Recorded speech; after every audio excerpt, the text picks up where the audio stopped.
자, 많은 관심을 받고 있는 이야기 하나 더 해보겠습니다. 일기 신도시 이제 많이 낡았다는 의견이 있죠. 자, 이 일기 신도시의 재건축 이야기입니다. 정부가요, 이 일기 신도시 재건축을 위한 본보기로 이 선도지구 규모를 결정했습니다. 먼저 박상우 국토부 장관의 목소리 들어보시죠.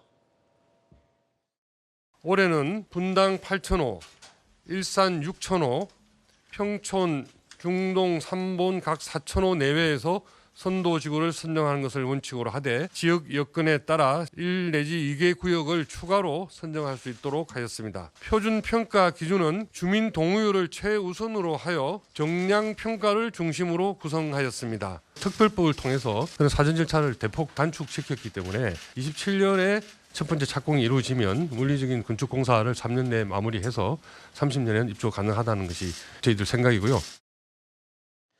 분당, 일산 뭐 이런 일기 신도시가 생긴 지 벌써 30년이 지났습니다. 그러면서 노후 문제가 발생하기 시작했고요. 지난해 제정된 특별법에 따라서 정비 사업이 이제 추진이 되는 겁니다. 일기 신도시 29만 호 가운데 2만 6천여 가구가 선도지구로 선정이 된 건데 이 지역에 사시는 분들은 지금 굉장히 기분이 좋으시다고요. 집값이 오르니까. 네, 집값이 오를 것으로 이제 기대를 하시는 거죠. 아, 기대를 하는 건가요? 예, 왜냐하면 그동안의 우리 재건축, 네. 그동안의 재개발, 혹은 그동안에 우리가 경험했던 신도시 건설, 네. 그 신도시 건설 전과 후에 가격은 좀 달라져 있고, 그렇죠. 물론 정주 여건이나 여러 가지 면에서 달라져 있을 수 있기 때문에 뭐 집값 상승에 대한 기대감을 어느 정도 표명하고 있다, 이렇게 설명드리고 싶습니다. 네.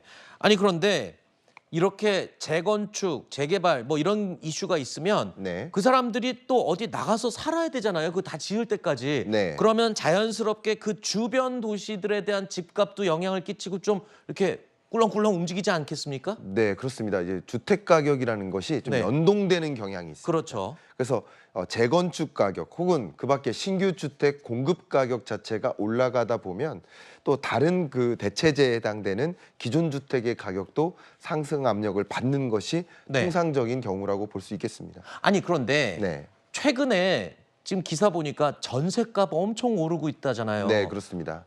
지금 근데 이거 집 재건축하는 동안 네. 그 나가서 사실 분들이 집을 사서 나갈 리는 만무하고 네. 전세나 뭐 월세로 나가 계셔야 되는데 네. 이 전세값이 폭등을 한 상황에서 이분들이 또 그런 부담감도 적지 않을 것 같아요. 네. 그러면 오히려 또 부동산 값도 상승에 영향을 끼치게 되지 않을까요? 악영향을? 네, 너무 좋은 지적을 해주신 것 같습니다. 네.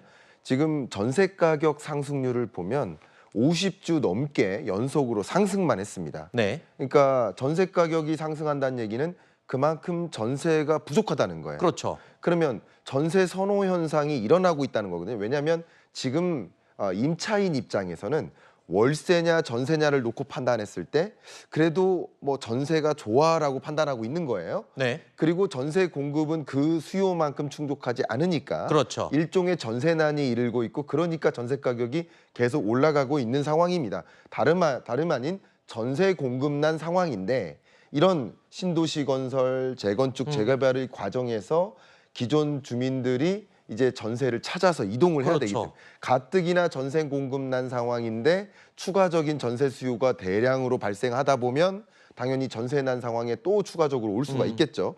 그런 부분들을 면밀히 고민하면서 정책을 입안할 필요가 있겠다. 네. 예를 들면 가장 대표적으로 전체 이 신도시 성남, 고양시, 뭐 안양시 전체가 일괄적으로 같은 시간에 만약에 재건축이 일어나면 그러면 큰 문제가 생기니까 네. 그것을 이제 구분 짓는 겁니다.